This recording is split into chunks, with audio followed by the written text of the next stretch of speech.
All right, how it works is we're going to take turns hitting this button here, which activates. Soft piano begins. Spotlight fades in. A single microphone waits at center stage. In a world obsessed with image, one voice broke through the noise, raw, untamed, and unapologetically real. Christina Aguilera didn't just sing, she survived through song. From a little girl hiding from the echoes of violence in her own home, to a woman who turned pain into power. Every note she sang carried the weight of her battles. She was the girl with the voice too big for her age, too strong for her world, and too honest for Hollywood.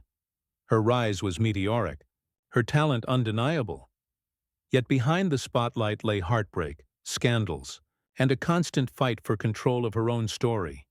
How did a child of chaos become the voice of self-acceptance for millions? This is the journey of Christina Aguilera, the voice that refused to be silenced, the woman who found beauty not in perfection, but in truth. And like every great story in Hollywood, it all began with pain. Scene fades to a dimly lit living room.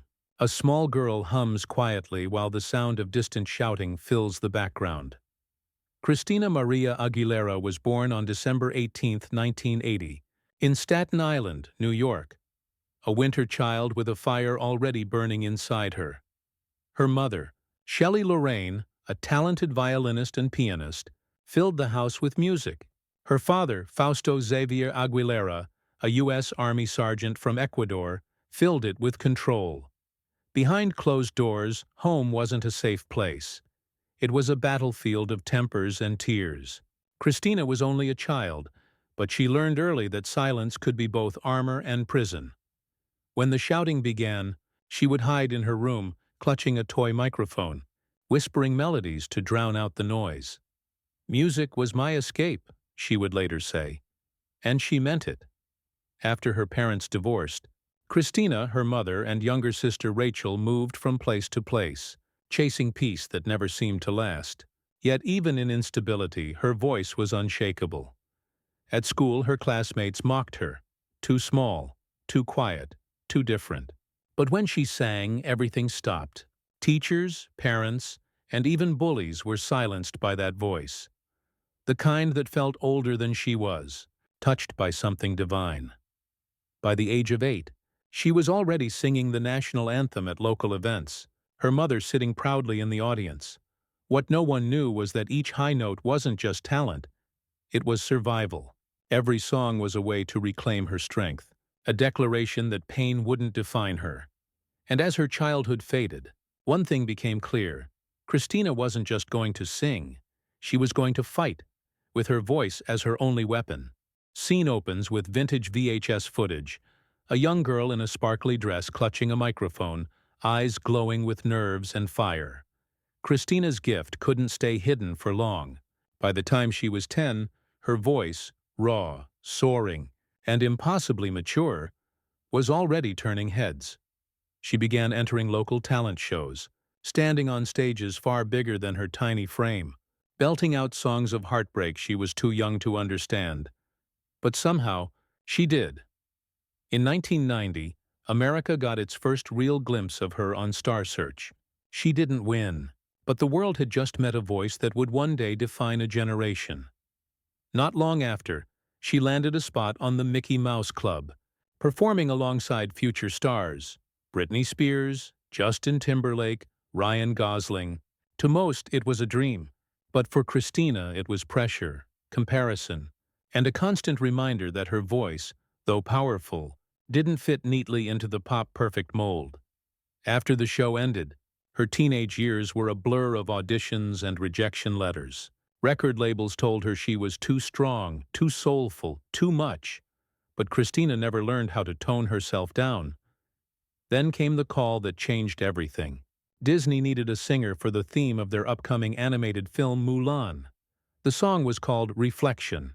When she stepped into the studio, the producers were stunned. That same little girl who once sang to drown out chaos was now giving voice to a warrior discovering her strength. "Who is that girl I see?" she sang, and the irony was almost poetic. Reflection didn't just open doors. It announced Christina Aguilera to the world, And on the horizon, a new era of pop and a new rivalry was about to begin. The screen fills with the bright lights of 1999, glitter, billboards, and the electric pulse of MTV. Christina Aguilera was no longer the little girl singing in the shadows. At 19, she was about to become a global phenomenon. RCA Records released her debut single, Genie in a Bottle. Overnight, it exploded. The world was hypnotized by that powerful voice hidden behind angelic looks. Her self-titled album Christina Aguilera, 1999, sold millions. She swept the Grammys, taking home Best New Artist. Fame hit like a tidal wave. Interviews, flashing cameras, adoring fans, and endless comparisons. But with success came a new kind of prison. The industry wanted her to be sweet, safe, the perfect pop princess, a mirror image of her fellow Mouseketeer, Britney Spears. Christina, however, had a different fire burning inside her. "I wasn't going to play a character someone else wrote for me," she once said. So she rebelled, musically, emotionally, visually. In 2002, she released Stripped. Gone were the glossy pop beats and studio-perfect smiles. In their place, raw emotion, real stories, unfiltered truth. Songs like Beautiful and Fighter became anthems for the broken, the misunderstood, the ones trying to love themselves again. The world didn't just hear her, they felt her. And for the first time, Christina Aguilera wasn't just a pop star. She was a voice for empowerment, authenticity, and pain turned into art. Her next project, Back to Basics, 2006, paid homage to soul and jazz legends, proving her artistry was deeper than chart numbers. Dressed in retro glamour, she embodied both the elegance of the past and the rebellion of the future. But beneath the glitter and Grammys, cracks were forming. The fame she fought for was beginning to suffocate her. The tabloids followed every move, and perfection became her cage. Christina had risen higher than ever, but gravity was waiting. The lights dim, the cheers fade. A lone spotlight flickers over Christina's face. Older now, exhausted, yet still defiant. Every rise in Hollywood comes with its shadows. As the 2000s moved on, Christina Aguilera, once celebrated as a powerhouse of reinvention, found herself drowning in the noise of her own fame.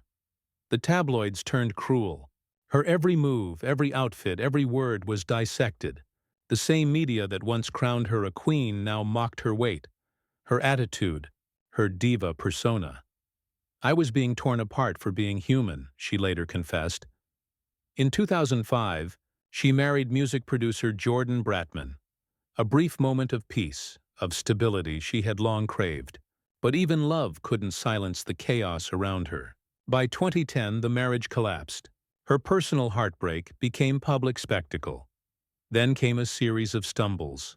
The lukewarm reception of her 2010 film Burlesque, the backlash after a botched national anthem performance at the Super Bowl, and a painful fall on stage during the Grammys. Each headline felt like a dagger. Another reason for critics to say she was over. She withdrew. The once unstoppable force had become the target of ridicule. Yet behind the curtain, Christina wasn't broken, just tired. Fame had taken her voice, but not her soul. "I lost myself trying to please everyone," she said. But sometimes, losing yourself is how you find what really matters. What the world saw as a downfall was, in truth, a shedding of expectations, of illusions, of pain, and from that silence, a new Christina was waiting to sing again. Scene opens in soft morning light. Christina sits in a quiet studio, hair tied back. No makeup, just her and the microphone. After years of chaos, Christina Aguilera did something she hadn't done in a long time. She stopped running. Instead of chasing fame, she chose to rediscover her why. In 2011, she joined The Voice, not as a contestant, but as a coach. Suddenly, the woman once judged for every flaw was the one helping others find their own voices. And in doing so, she began to heal her own. Viewers saw a different Christina. Funny, honest, vulnerable. The diva label started to fade, replaced by something more powerful: authenticity. Her 2012 album, Lotus, became a declaration of rebirth, a message to the world that resilience can bloom even from ashes. Lotus was her symbol, delicate yet unbreakable, rooted in pain but reaching for light. "I've been through hell and back," she said, "but I'm still standing and singing." Over the next decade, Christina embraced her truth. She explored motherhood, self-acceptance, and creative freedom. Her later album, Liberation 2018, stripped away the artifice completely. No pretense, no mask, just the woman behind the voice. The world listened again, not to the scandal, but to the story. On stage, she no longer sang to prove she was the best. She sang because her soul demanded it. Christina Aguilera was no longer the pop princess, the rebel, or the scandal. She was something far rarer, a survivor who turned her pain into art and her voice into freedom. Scene fades to a montage of voices: young singers in small studios, drag performers on stage, fans holding up signs that read, "You are beautiful." Christina Aguilera's legacy isn't just measured in awards or chart-topping singles. It's written in the lives she's touched. Her voice became a force of nature, studied, imitated, celebrated. From beautiful to fighter, her songs gave a generation permission to feel, to break, to rebuild. The same girl who once sang to drown out the chaos became the woman who taught millions to embrace their imperfections. Artists like Demi Lovato, Ariana Grande, Lady Gaga, and countless others have cited her as an influence. Not just for her range, but for her fearlessness. She proved that power and vulnerability can exist in the same breath. In an industry obsessed with image, Christina championed truth. In a culture that glorified perfection, she made imperfection sound divine. 5 Grammy Awards, over 75 million records sold, and a star on the Hollywood Walk of Fame. Yet her true achievement can't be measured in numbers. It's in the people who found strength in her voice. "You are beautiful, no matter what they say." Those words became more than lyrics. They became a lifeline. Christina Aguilera didn't just change pop music. She changed how it feels to be human inside of it. Scene opens in warm sunlight filtering through an open window. Christina sits beside a piano, her son playing quietly in the background. There's peace where chaos used to live. For Christina Aguilera, redemption wasn't found on a stage. It was found in silence. After years of chasing applause, she discovered something far more powerful than fame: stillness. Motherhood changed her rhythm. It reminded her that she was more than her voice, more than her image, more than the world's expectations. "Becoming a mom taught me to nurture myself too," she once said, "to protect the little girl inside me that no one else could." She began speaking openly about self-acceptance, mental health, and the pressure of perfection in the industry. Instead of running from her past, she learned to honor it, to see the girl who survived as the woman who sings today. Off stage, Christina devoted herself to advocacy, supporting women's rights, LGBTQ+ communities, and victims of domestic abuse. The same courage that once powered her voice now powered her compassion. When she sings "Beautiful" today, it sounds different, softer, wiser, deeper, because now she truly believes it. Her journey wasn't about staying on top. It was about coming home, to herself. "I've learned that peace isn't the absence of noise," she reflects. "It's the moment you stop fighting who you are." Scene fades in, a single spotlight. Christina stands center stage, microphone in hand. The crowd quiets. A soft piano begins. "Beautiful." The voice that once cried out in fear now sings with peace. Christina Aguilera's story isn't just about fame or music. It's about survival, about finding light in the darkest rooms and strength in the smallest sounds. From a child who sang to escape pain, to a woman who turned that pain into power, her journey reminds us that the truest beauty lies in resilience. Every note she sings carries the echo of that little girl who refused to be broken. Every lyric whispers the truth she fought so hard to believe. You are enough. She didn't conquer Hollywood. She transcended it.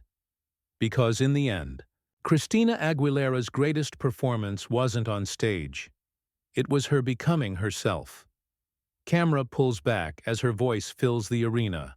The audience rises. The lights bloom like sunrise. And through that final note, the message lingers. No matter how loud the world gets, never let it silence your song.